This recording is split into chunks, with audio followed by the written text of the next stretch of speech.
La madrugada del 9 de septiembre, el aire en Katmandú estaba impregnado de humo. El olor a caucho quemado y a madera carbonizada se mezclaba con el eco lejano de sirenas y el rumor constante de multitudes. Nepal, un país conocido por la calma de sus montañas y la espiritualidad de sus templos, atravesaba uno de los episodios más convulsos de su historia reciente. Lo que comenzó como un levantamiento juvenil contra la corrupción había escalado hasta convertirse en una ola de destrucción que puso en jaque a todo el aparato estatal. Este capítulo de la crisis no estuvo marcado únicamente por las protestas en las calles, sino por la furia dirigida contra símbolos de poder, edificios gubernamentales, hoteles de lujo y medios de comunicación. A la par, cientos de turistas quedaron atrapados en medio del caos, incapaces de regresar a sus países, mientras el ejército desplegaba sus fuerzas para recuperar el control. La imagen más impactante de esa jornada fue la del Parlamento envuelto en llamas. Las cámaras de televisión, instaladas en las inmediaciones de Singhdurbar, captaron cómo las columnas de humo ascendían sobre el histórico edificio que representaba la autoridad política del país. Los manifestantes, enardecidos por la represión del día anterior, irrumpieron en las instalaciones, prendiendo fuego a oficinas y destruyendo mobiliario. El Parlamento no fue el único blanco. Diversos ministerios ubicados en la misma zona también sufrieron daños considerables. Documentos oficiales, archivos de proyectos estatales y mobiliario quedaron reducidos a cenizas. En cuestión de horas, la infraestructura del gobierno quedó paralizada, obligando a los funcionarios a abandonar sus despachos. La quema de edificios públicos no fue solo un acto de violencia espontánea. Para los manifestantes representaba un golpe directo a una élite política que, según ellos, había traicionado al pueblo. En medio del caos, las llamas se convirtieron en un símbolo de rechazo al sistema, un mensaje claro de que el país necesitaba renacer desde cero. Mientras los edificios gubernamentales ardían, otros símbolos del poder económico también se convirtieron en objetivo. En Katmandú, varios hoteles de lujo fueron atacados por multitudes que veían en esas estructuras el reflejo de privilegios y desigualdad. El Hilton, uno de los más reconocidos en la ciudad, fue incendiado en medio de escenas de pánico. Los huéspedes, en su mayoría turistas extranjeros, fueron evacuados apresuradamente por personal del hotel y por voluntarios locales. Otros establecimientos de alto nivel también sufrieron daños, con habitaciones saqueadas y lobbies destrozados. Los empresarios del sector hotelero, que apenas días antes se preparaban para recibir a miles de visitantes durante la temporada alta, vieron cómo en cuestión de horas sus inversiones quedaban en ruinas.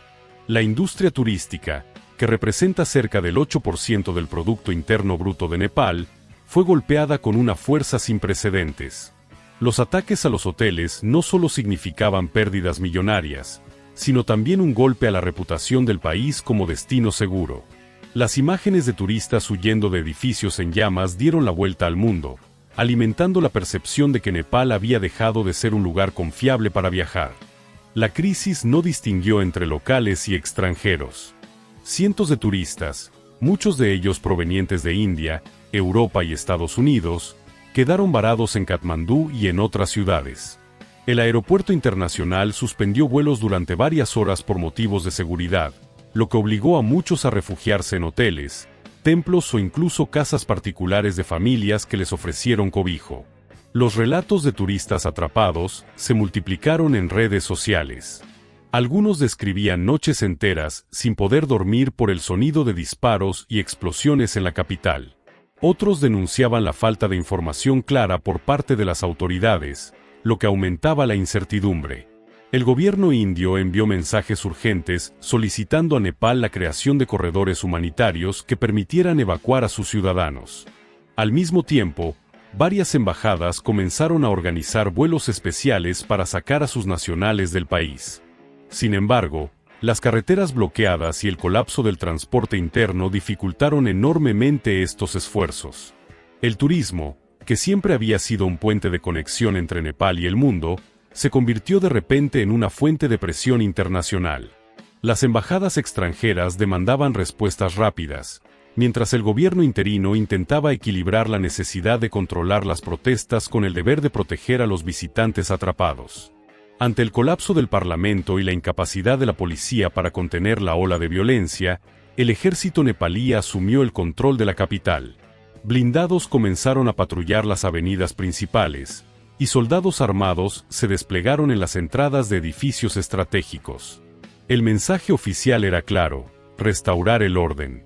Sin embargo, para muchos ciudadanos, la presencia militar generaba más temor que alivio.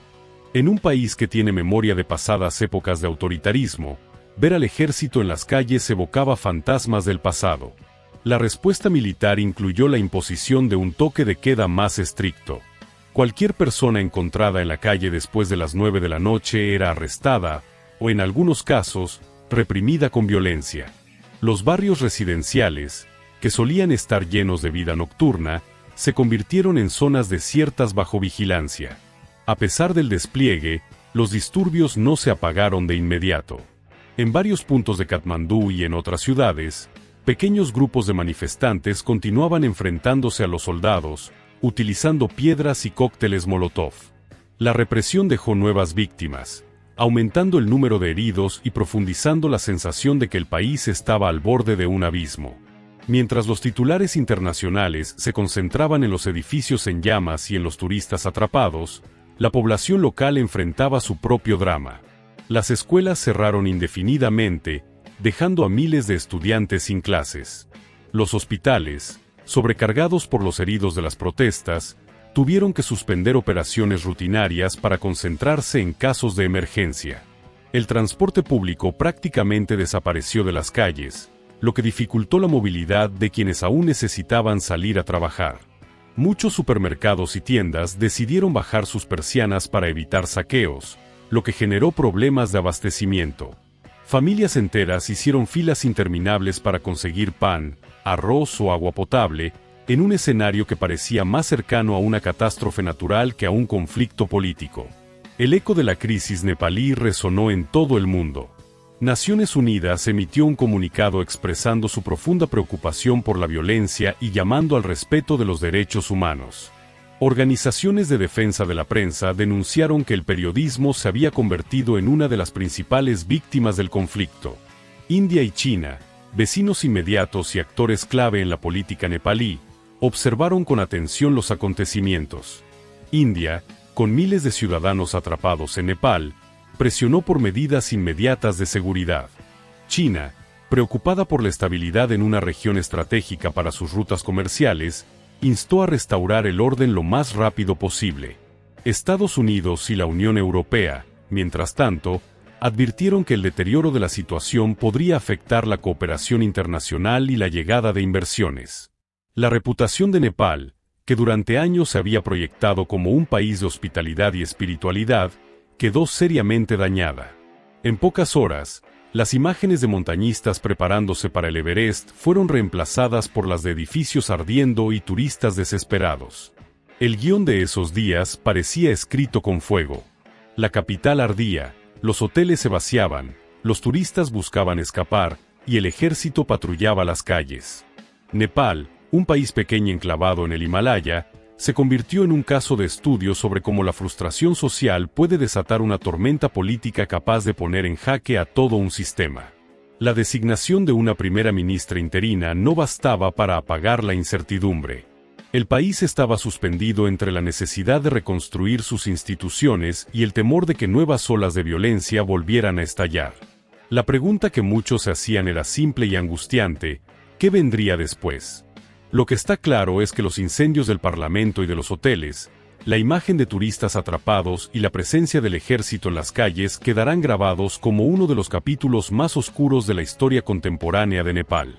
Un capítulo que aún no tiene desenlace definitivo, pero que ha dejado cicatrices profundas en la memoria de su pueblo y en la percepción del mundo. Si el video les ha gustado, les invitamos a que le den like al video y se suscriban para ver más noticias y estar enterados de todo lo que pasa en Nepal. Comenten qué piensan de la situación actual. Nos vemos.